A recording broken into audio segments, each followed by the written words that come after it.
Today, we're going to be talking about legal aspects, legal changes, new laws, new regulations that are coming up in the field of real estate for 2025. Some of them, the changes will be starting in December of 2024, which is not too far off. I've shared a copy of a handout, and I'm going to also show it on the screen. It looks like this. Something like that.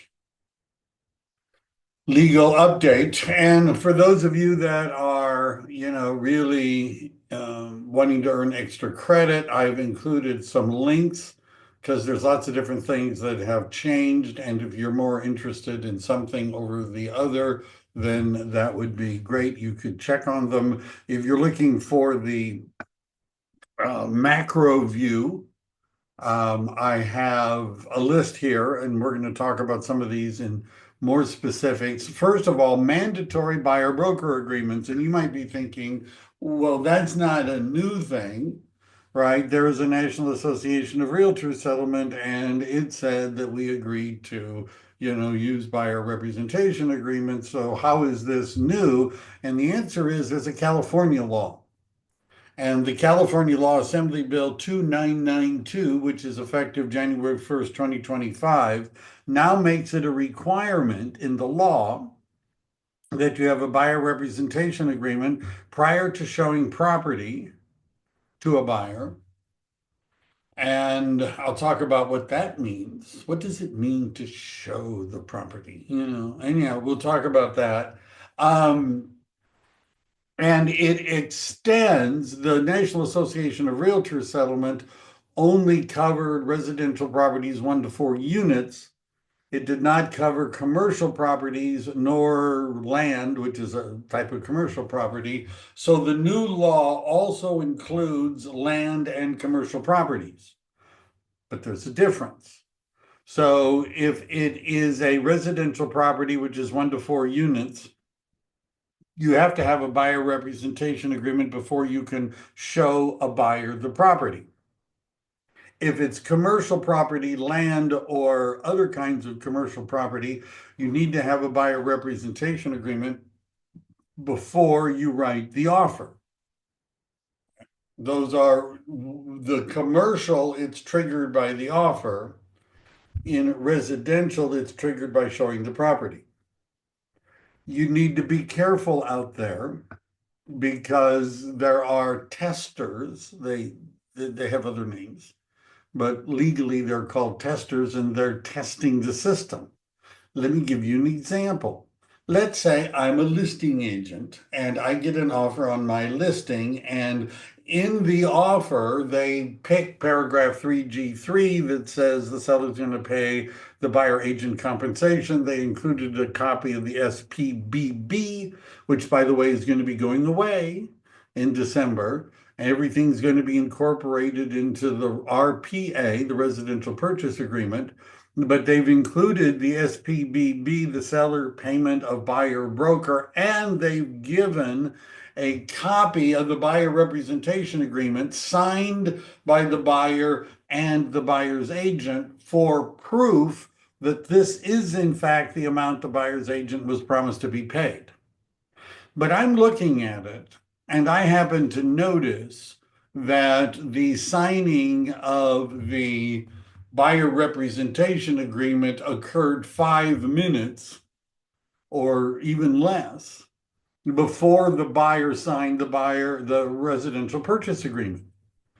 Now, I might suspect, because I have a lockbox on the property and know who's showing it, I might suspect as the listing agent that this buyer's agent did not have a buyer representation agreement when they showed the property. No, they didn't. Right? I mean, certainly that's not this, because this was dated way afterwards. They simply went through the motions to create one before they wrote the offer. Hmm? I know none of you would think about doing something like that. Well, if we find one we like, then we'll just fill out the form. And first of all, as a law abiding listing agent, Am I required to turn you in? Am I required to, send an email to the Department of Real Estate, the Board of Realtors, the Multiple Listing Service, your broker, my broker, and in it say, I caught one, right? So this person was showing the property without having a buyer representation agreement in place. And the answer is, I'm not required to do any of those things. As a listing agent, I'm not required to police this issue. However, I guess I could if I were just a mean listing agent. So you need to have a buyer representation agreement before you show property. You need to have a buyer representation agreement before you show property, not before you write the offer. Now, I've had agents say to me, more than one or two, that I don't ask people to sign the buyer representation agreement. It's not my style. We meet, we interact, I show them some property, we get to know each other. Then, when we find one we like, then I write it all up. That's a dangerous thing to do. Because, first of all, well, so what? What's going to happen? Well, first, if the multiple listing service board of realtors found out, they could fine you. Some of the fines go up to $5,000. Your broker might get angry and not want to pay you. And if the parties involved were testing the system, which what that means is there are people going out and contacting real estate agents and asking the agents to show them property and then telling the agent they don't want to sign a buyer representation agreement yet, we've never even met. Let me look at a few properties, then I'll do it. And the agent caves and says, sure, I'll show you the property. And then the tester turns the agent in. Turns them in. Well, for what? Well, the National Association of Realtors settlement, the one that says that you and me and our brokers don't owe money as part of the hundreds of millions of dollars in that settlement, all that part about not owing money is contingent on you and me and everybody else following the rules. And their argument is going to be that you are now legally responsible, perhaps, for money because of that. Kit has a question. Kit? Hey, Mike, I just jumped on, but what happens if you meet them at an open house and then they say, "We love it, we want to write an offer on it"? Is that like an exception to that? It depends, right? And so what it depends on is so first of all, what does it mean to show the house? Right? What does that mean? Well, if I'm at an open house and somebody comes in and I hand them a flyer and tell them to go look around, that's not showing the house. I can follow them around and watch them to make sure they don't break or steal anything. That's not showing the house. When I start saying, well, they've got copper plumbing, they put in a few years ago, and you see, they put shelves under the stairway, and I start I start discussing the virtues of the house, I'm now showing the house. Now, I don't have a buyer representation agreement yet. But who could show the house without having a buyer representation agreement? The answer is the listing agent, because the listing agent can do it on behalf of the seller. Now, you might be thinking, Mike, by the words listing agent, do you mean Mary or John who listed the property, the agent, or do you mean the broker? And the answer is, I mean the broker. So if this is a listing that your brokerage has, you can be there and show the property. But what complicates it, what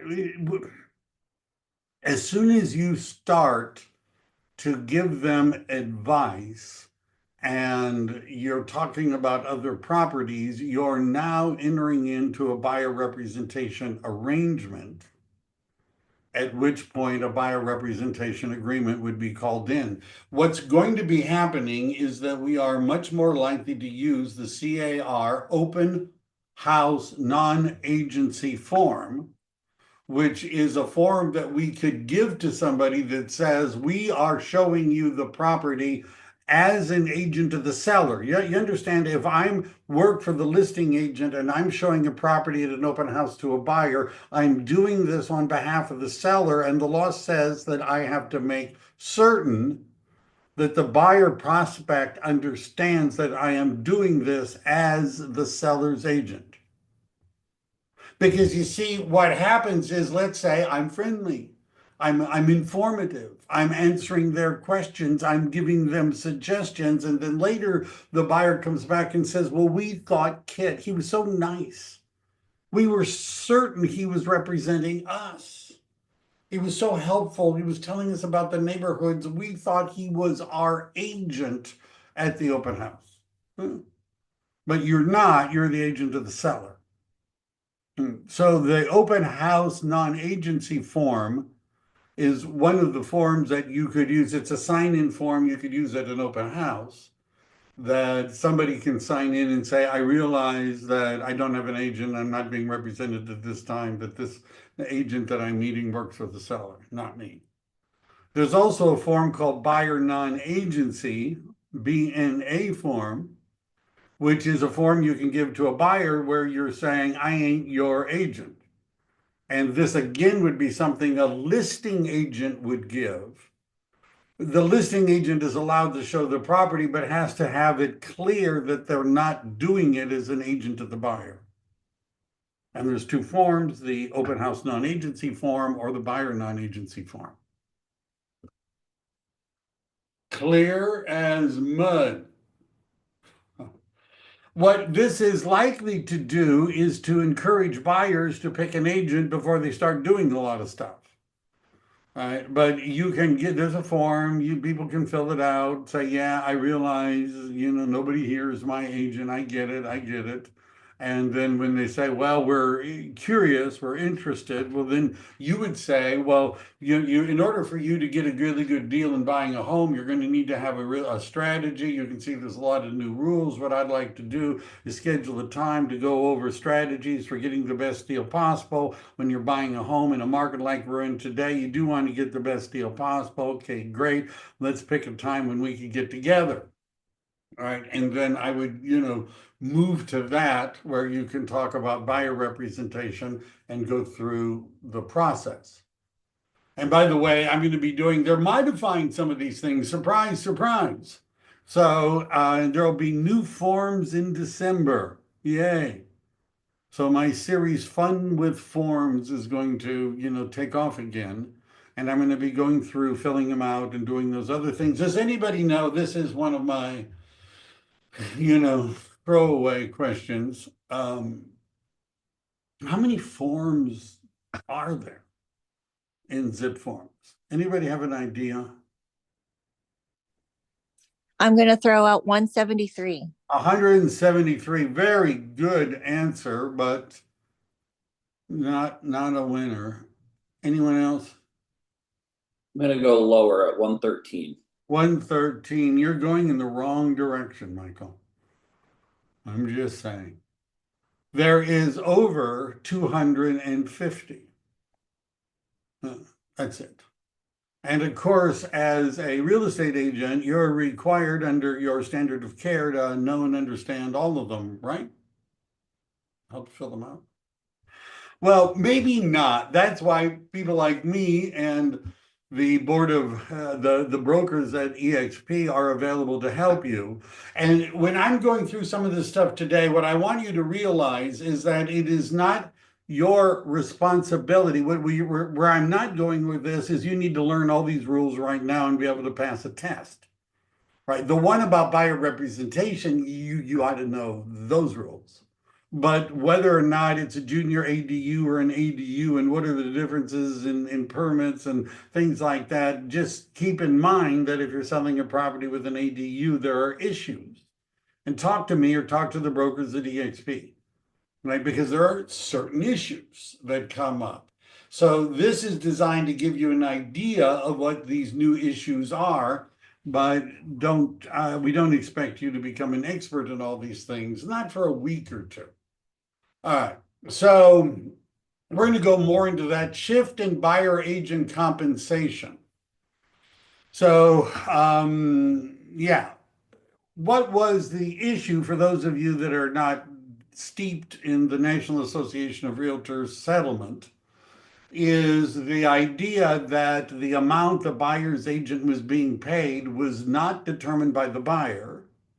The buyer didn't have any input, and it was something that was worked out with the seller and or just the listing agent. Sort of a secret, you know, arrangement.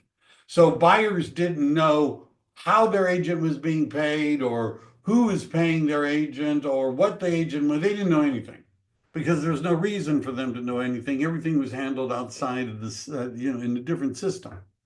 So that's gone. It's no longer in the MLS. You can't say we're willing to pay a buyer's agent commission of a certain amount.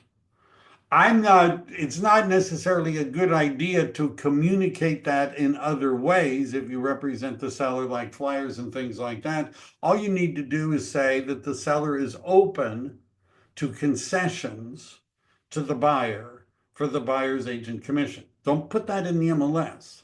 But if asked, or if that would be the message, and you're inviting offers. Now, what we have not seen is a significant drop in real estate agent commissions. And this is sort of a ha ha kind of reaction because the premise behind the lawsuits is that all of us were being overpaid. I'm sure that most of you that are on this call feel like you're being overpaid. Isn't that right? That you're making way too much money. Isn't that how you're feeling? Right? And that you ought to be getting less. Well, if the premise that real estate agents were overpaid was true, then once it started to get negotiated, you'd expect real estate agent commissions to go down. They haven't really gone down, not very, very much. And so it also has an advantage if you look at it the right way.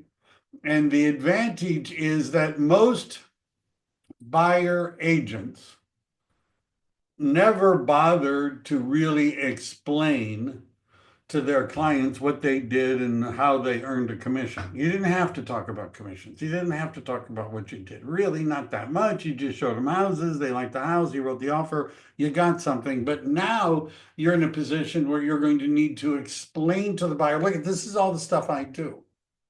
Can you see all this stuff that I'm going to do, why it's valuable to you, and it's going to help you get a better deal when you buy a house? And they might not realize all the stuff you're going to do. So there's a shift in that it doesn't say that the seller can't pay the commission. Most of the time, the seller is paying the buyer's agent commission as a concession in escrow. This is true 99% of the time right now. It is rare that it's done any other way. But the difference is that the buyer has a stake in this and gets to talk about, how much. Open houses and unrepresented buyers, I talked about that. The open house non-agency form, I think it should be OH, but anyhow, I think that's right. Dual agency has not changed. We're going to get into the buyer representation a little bit deeper. But being a double agent, a dual agent, is of course when you're representing the buyer and the seller in the same transaction. That's illegal in like 8 states, but not California. The issue is if you're let's look at it this way. You're the listing agent. A buyer calls you. Buyer comes into your open house. Buyer says, I don't want an agent. I don't want to pay an agent. I don't need an agent. I want you as the listing agent to represent me. Okay. Now, when you take a listing, there's actually a part of the residential listing agreement where it says that the listing agent gets X amount when the property is sold, but also gets an additional amount if the agent has to work with an unrepresented buyer. Now, the conversation you should have on the listing appointment is with the seller. Do you want me to, what do you want me to do? What do you want me to do? If if a buyer contacts me and says, I don't have an agent, I want you to show me the property. Do you want me to show them the property? And you have to understand something, seller, is that if I'm the only agent in the transaction and the buyer becomes unhappy, the likelihood of us being sued has gone up dramatically. It's gone up. Because if I'm a dual agent, it's just a higher level of responsibility. There's much more of a likelihood that we're all going to get sued. If the buyer doesn't have an agent to represent them and they don't know what they're doing and they mess up and then later they sue saying it was all unfair, they didn't know what they were doing, it was our fault that they screwed up, again, we might get sued. It would be easier, smoother, and safer if the buyer had their own agent and we didn't have to deal with all that. But my question for you, seller, is what do you want me to do if I run across an unrepresented buyer? And by the way, you shouldn't be doing a lot of extra stuff without being paid something for doing the extra stuff. Does everybody understand where I'm going with this? Right? So we don't want to be a dual agent, right? Because it increases our legal liability. We would prefer, and this is Harris, we would prefer that the buyer have their own agent because it would it would reduce dramatically our legal responsibility. Now, if the buyer side screws up, they're suing their agent, not us, not the seller. This is part of my slides that I would talk to a seller about regarding compensation. All right, now we have a form called buyer non-agency. So all right, so the buyer says, I don't need you to be my agent. I know what I'm doing. I'm going to make an offer. Is that okay? Go ahead, knock yourself out, make an offer. The buyer says, yeah, I don't have copies of the forms. So the buyer asks you, you're the listing agent. Will you give me a blank copy of the form, the California Association of Realtors Residential Purchase Agreement, or blank enough that I can fill it out? Would you do that? So my question for you, y'all, is it legal? Does it violate California Association of Realtors rules for you to give a buyer a blank form or blankish form that they could fill out? Is that legal? Could you? Yes. I heard a yes.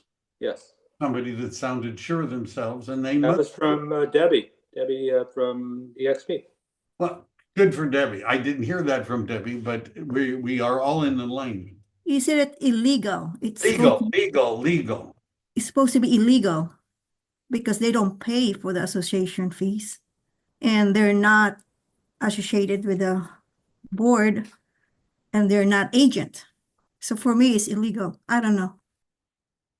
My source for saying it is legal, and I could give you a link to it or tell you how to find it, is Gov Hutchinson, who is the senior legal counsel, i.e. a lawyer, for the California Association of Realtors, and he's in charge of their forms. GUV Hutchinson, and if you go to YouTube and you search for legal update, you'll see a recent 2-hour-long seminar he gave at the Bakersfield Association of Realtors, and he says that as a spokesperson from the California Association of Realtors legal department, it's legal to do that. So Okay. if Deborah says something else, I don't know about that. I'm just telling you that that's what legal counsel from CAR says. I'll fill that in. Penny said it was legal, It was and she legal. went through what you're going through, Mike, and Gov has also said that. Right. So I'm glad I didn't listen to Debbie saying it, and but I'm required as a certified forms trainer for CAR to go to all these things. So anyhow, that's great. So the answer is yeah, you could do that. You could give them a blank form and let them fill it out. Right, but the idea would be that it would be better for everybody if they had an agent. ADUs, accessory. But Mike, you might want to clarify, you need to, if you're gonna give them the form, you need to have the form you were just speaking about. No representation, I'm sorry, my mind just went to something else. The form you were just talking about, and stuff, not the form that we give to the buyer. Of course, that would be, an RP. But the thing is that we need to have the form in place, which is no agency. Right. Why or Okay, not? that has to be in place before you can give them the form, is Right. what Debbie said. I would agree with that, which is a good thing. Buyer non-agency, the BNA form. Yes, that would be, Thanks, Mike. I just couldn't remember what the initials or the logo was. Thank you. it's buyer non-agency. That's my, Buyer non-agency has to be completed prior to giving out I'll copy the law, an right? RPA. Right. But, or they could hire a lawyer, whatever. Any other questions about that part? I don't want people to feel, I'm really happy that Deborah and I have the same answer to this question. It makes my Yeah, life. no, you're in sync. Mike, I'd like to know your thought on making a recommendation. I don't do both sides myself. And so I often at my open houses, people say, well, I'd like you, and now with the new rules, of course, I can't explain further than just the basics that we can put into the MLS, but what I'd like to know is what I had done in the past was to give 2 or 3 names of agents that I would work with, whether they were EXP or outside EXP. How do you view that with all of that's going on in the new California laws? Thank you. They don't necessarily affect that. Right, there's nothing specific to that. I always give it to somebody who's on my team and in my organization. I'm just saying, because I'm going to help them with the transaction anyhow. This doesn't change that. Right. In other words, you could refer them to another buyer's agent. You could recommend a buyer's agent. They could meet with the buyer's agent and sign a buyer representation agreement. You, I guess, always could be named in a lawsuit if you refer anybody and it doesn't work out. But that's not as complicated of a system. A lot of buyers think that if their agent and the listing agent are at the same brokerage, that they're going to get an inside track, right? They think that because the broker's going to get both sides, and that means that they're going to be leaning one way. That of course isn't necessarily reality, but that's what they think, and they may want to do it. It's going to be more difficult for unrepresented buyers to get around because the rules on the open houses are tightening. And the only way to see property during the week when there's no open house is to have an agent with a lockbox key, which means an agent, which means you have to hire somebody. All right, what I'm going to do is there's stuff about ADUs, balcony inspection, some new disclosures that don't sound like a lot of fun. They're being included in the SPQ. This is all going to be changed in December. There's some landlord-tenant issues. And what the new law on landlord, do you think it makes it easier for landlords? Do you think the new laws make it easier or more complicated? Is that in California or outside California? I think we know, so it's probably not making it easier. So what the new law, and I have a link, so there's more detail on all of these, but it requires, AB 2801 requires landlords to provide photographic documentation of property condition before and after a tenant moves out to support deductions. You starting in soon, it's here someplace, you're going to have to take pictures at the beginning of the tenancy and then pictures at the end of the tenancy so you can compare and see if there's a reason to deduct from the security deposit. Generally, you can charge a higher security deposit if you've got reasons that don't violate fair housing. Right, like, for example, pets or smoking or something like that.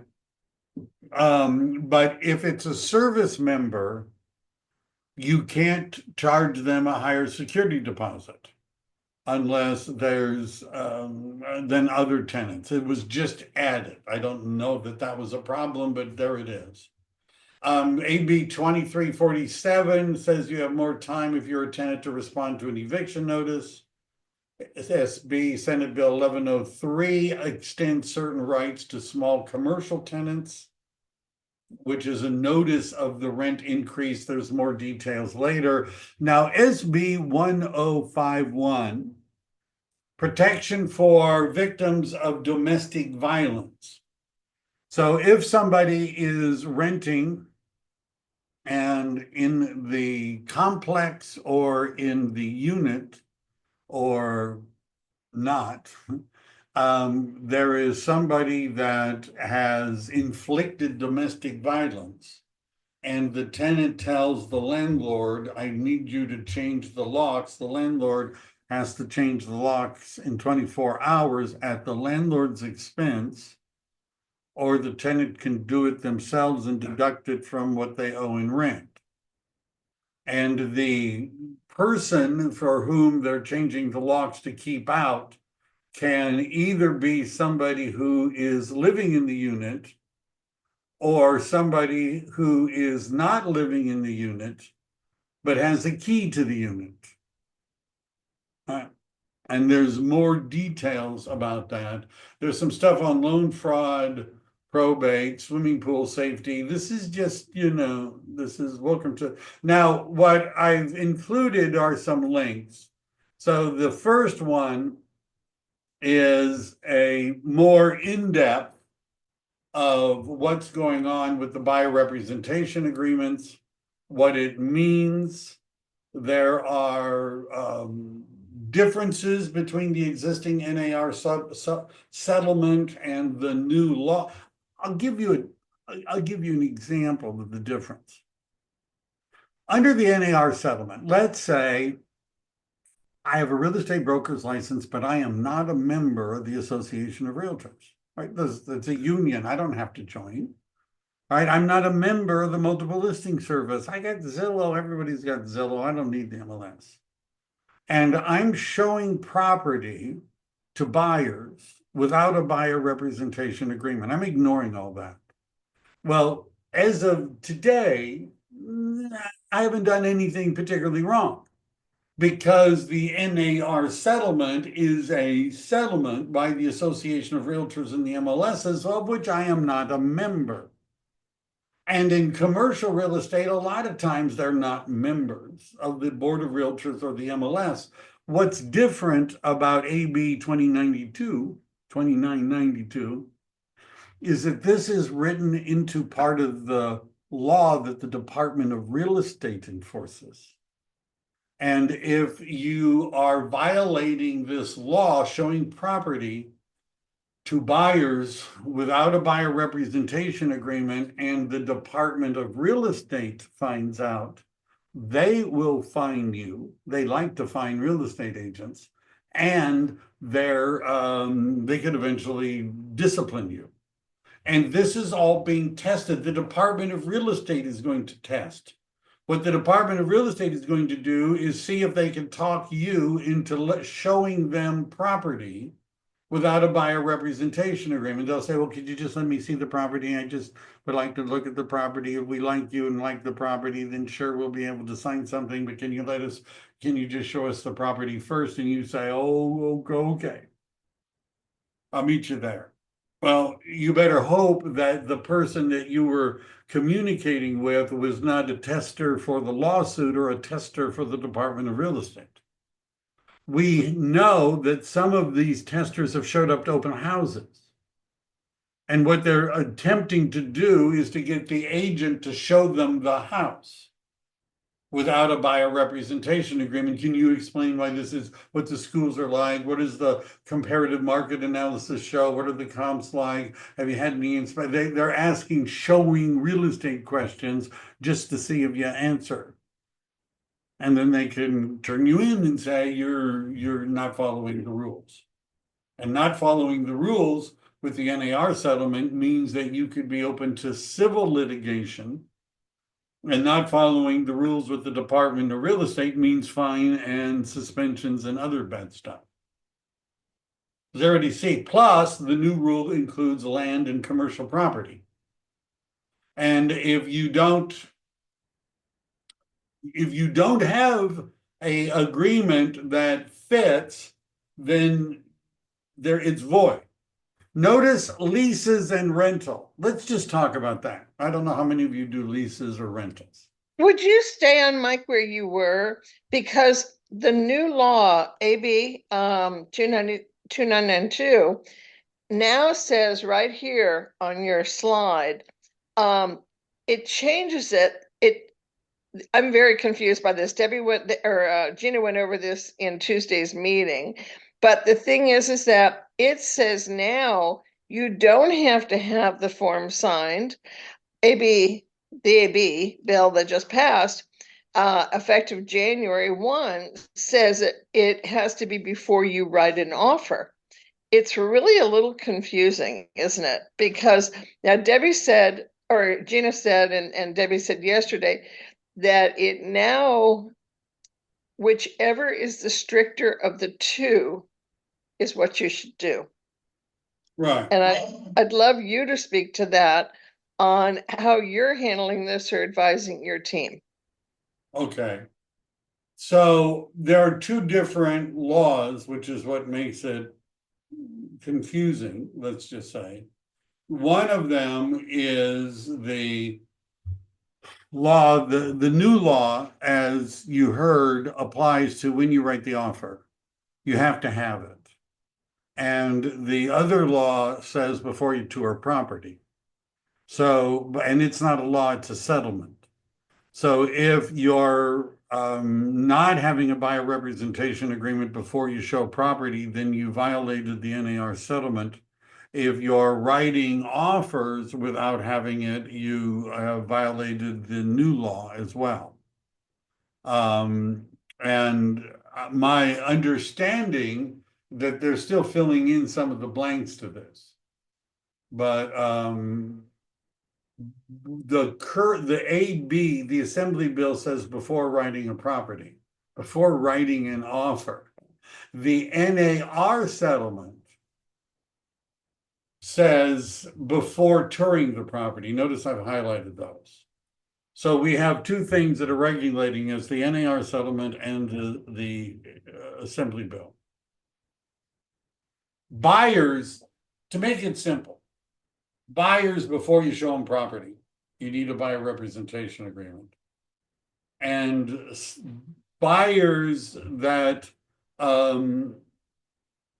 is it possible that you could write an offer without showing somebody property?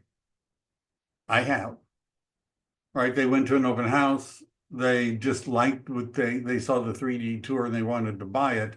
So it's possible for me to be writing an offer on property that I have not toured. So if we only have the NAR rule, which is you do it before you tour the property, well, what if I don't tour the property with them? That means I don't have to do it? Well, no, you still have to do it, but you have to do it before you write the offer. Did that help? Yes and no. The NAR settlement also says before you can discuss anything about the house. So even Michael, in your example or your role play, it would seem that you've probably discussed the house, even with a client that hasn't seen it. So then NAR would prevail, right? It is murky as to when you become involved, broker involvement. It is likely that if you prepared a CMA for a property, that would be broker involvement. If you collected the disclosures for the property and communicated them to the buyer, that's broker involvement. If you gave them the name of a lender, if you gave them information on contractors, if you did things like that, that's broker involvement. And at that point, you're supposed to have a buyer representation agreement under the NAR settlement, even if you haven't toured a property yet, because the broker is involved.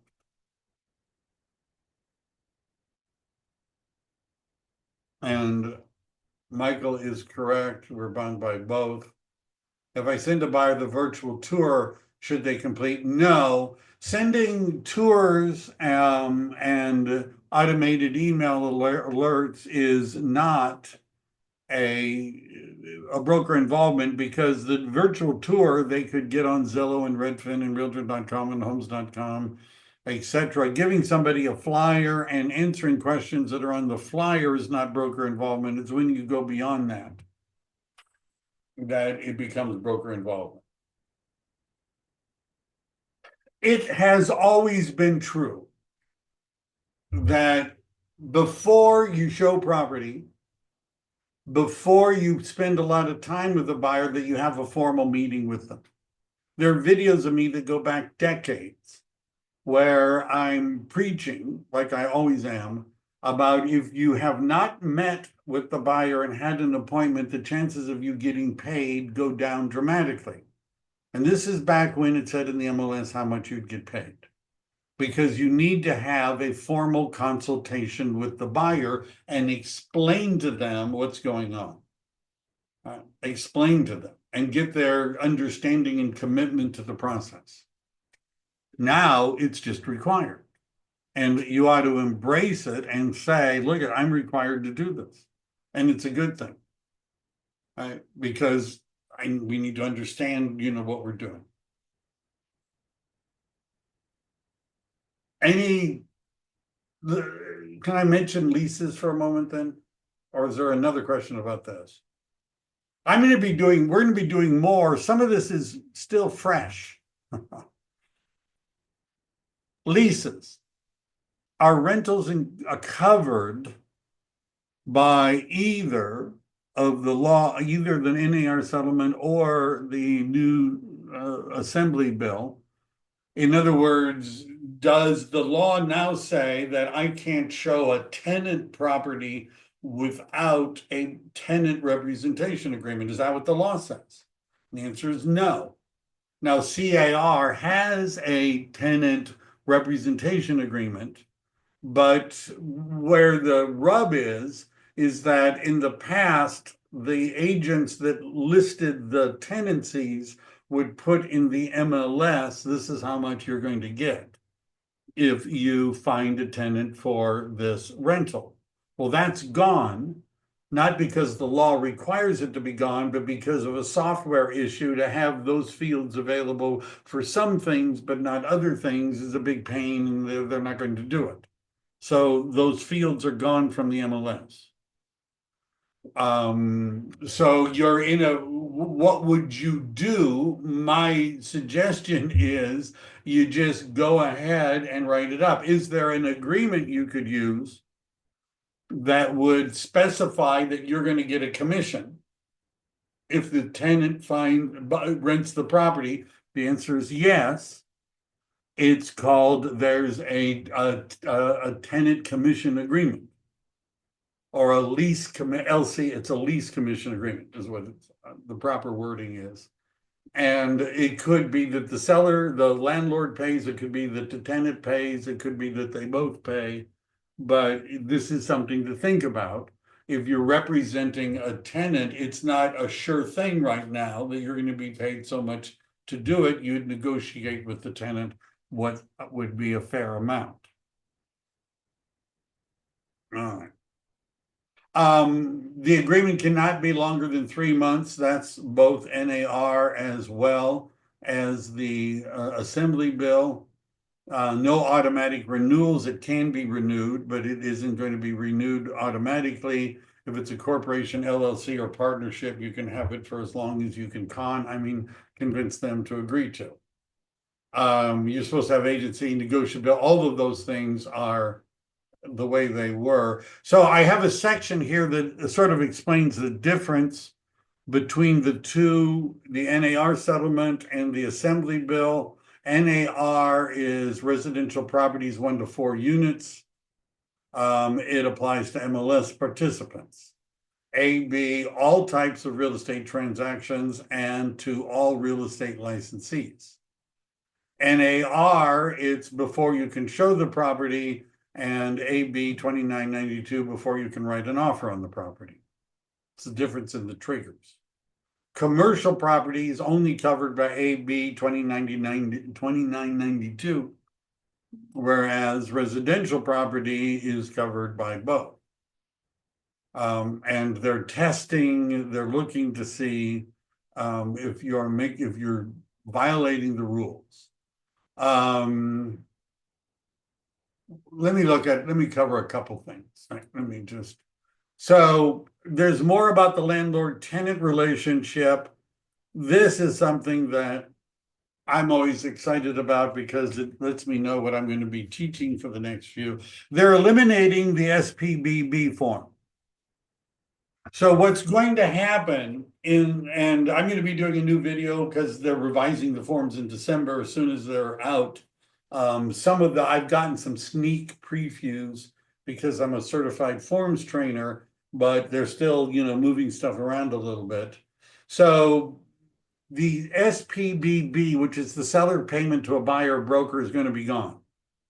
And in the residential purchase agreement, paragraph 3G3, which is the box that you would check now, that says that the seller is willing to pay the buyer broker commission, it refers to the SPBB, and the SPBB is where it said how much that commission is. The SPBB is gone, and you would write in the dollar amount or the percentage in 3G3. You just write it in.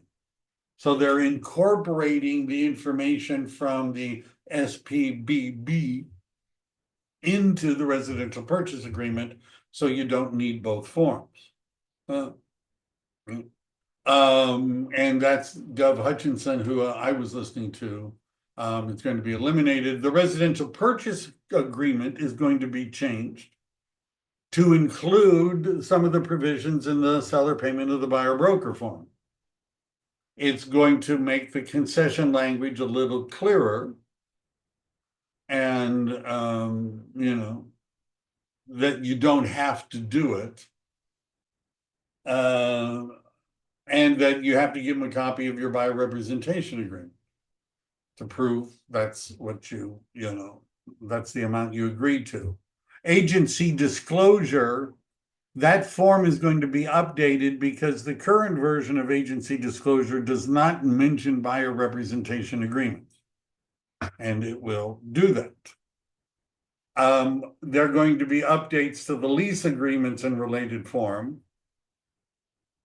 because some of the language in leases matches what the MLS was doing, which we're not. There's the lease listing agreement, which is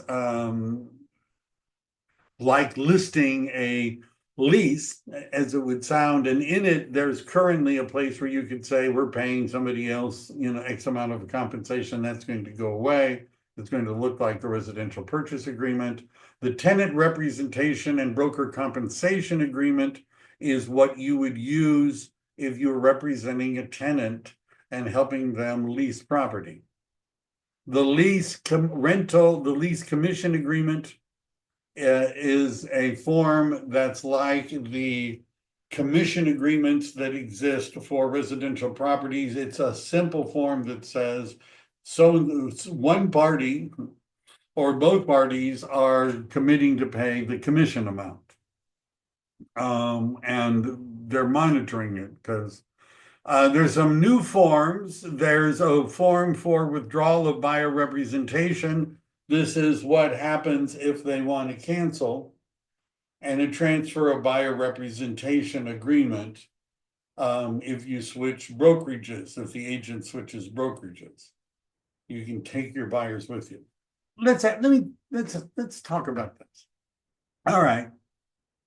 I meet somebody and they say, well, we're actually interested in buying a house. All right, cool. Are you working with an agent yet? That was the old school question, right? And if they said, well, yeah, I guess we are. Well, all right. Have you signed something with that other agent? Have you signed something?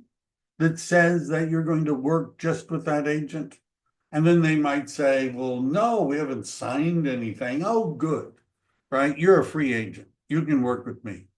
Well, now what happens? Same scenario, but you say, have you signed something? And they say, well, yeah. As a matter of fact, we did sign something. It was a buyer something or other agreement. We wanted to go look at homes. See, now you have another question. And the other question as an agent is, did you sign an exclusive or a non-exclusive buyer agreement, buyer broker agreement, buyer representation agreement? Well, what's the difference between the two?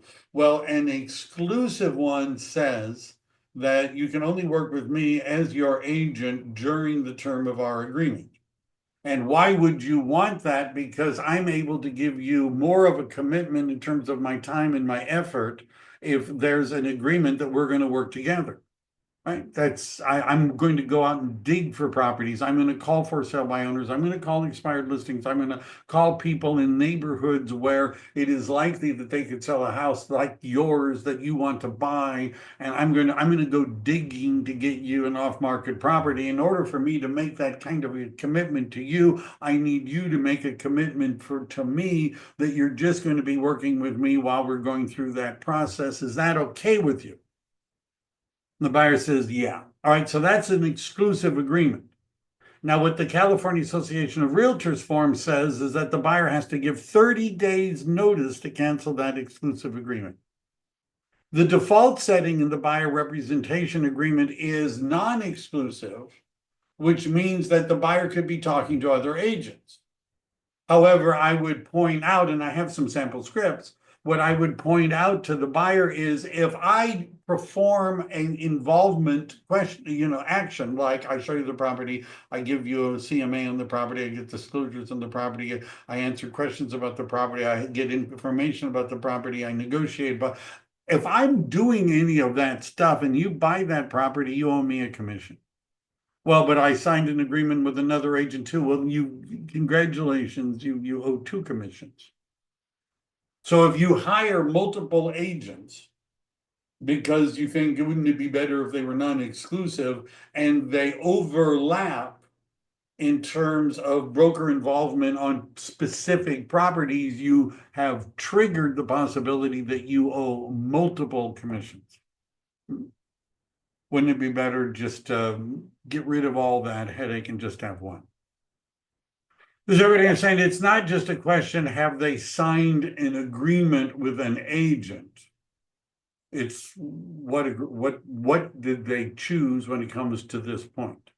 Is it possible that a lot of buyers don't know what you're talking about and don't remember or any of that? Show me a copy of your agreement. The dog ate it. We lost it. We don't have it. All right. Okay. Does everybody understand that you're going to need to ask that question? All right. If they've got one, show it to me. I have more information about open houses, commercial, balconies, and there's been some changes in the foreclosure timeline and rules. I'm going to probably do a class on most of these links at some point, just for fun. Questions about any of this so far?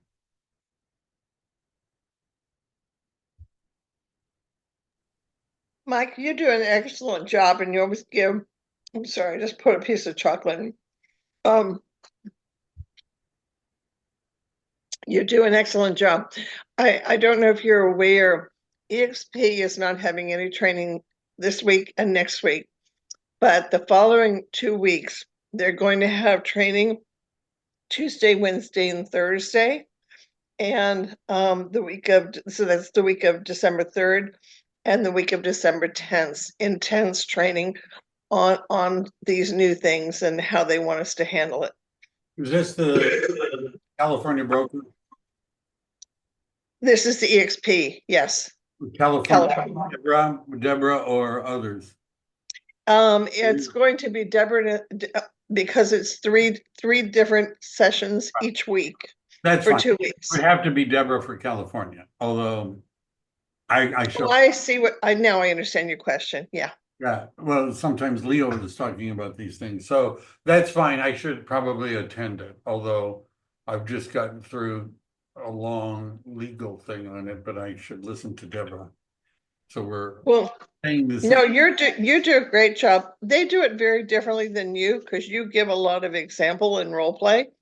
They do more of a technical overview or line by line. Yeah. Yeah, I haven't brought out the forms, but you see, there's going to be new forms, and at some point, I'm going to make my own classes on the forms, and one of the differences, I record my classes. And I put them on my YouTube channel, and usually the brokers don't do that because the lawyers have advised them not to. So if you miss it, you miss it, but if you miss mine, you just, wander over to my YouTube channel and eventually it'll be there. Mr. Pine has his hand up again. Yes, sir. Quick question. I know you said there's going to be some CAR form changes. Are they anticipating any EXP form changes? And then my part two to that is, will the single property still buyer broker still be enough to go through all the way to close, or will there be additional forms required if the single property is being used? I have not heard. Maybe Colleen heard from Deborah. I have heard no changes in the EXP buyer broker forms. There is going to be, Mike. I just talked to Debbie about that because the new forms will be out. I guess it's December. They're putting out the draft, as you probably know from, and so they're putting out the draft forms. And then I guess the new forms are supposed to be released from CAR by the 18th of December. What Michael was asking about is EXP nationally has. The BB, yes, Yeah. exactly. No, and I was just going to say that depending on what comes out in the draft and the final, EXP will update their forms then. Right. So my right now, Michael, there isn't anything conceptually new or that would change the use of the EXP forms right now, right? The new law, there isn't anything specific that would make that inappropriate. What I believe is going to be happening because of the additional stuff happening in California, that we're going to eventually be going to a system where we're going to be using CAR forms more than the EXP. The EXP forms were really designed to help areas where they were way behind, but that's not California. But I'm not guaranteeing that. In terms of the CAR forms, there's a limited showing form, an LSRA or something like that, which is very much like a single property one. But right now you could use any of them.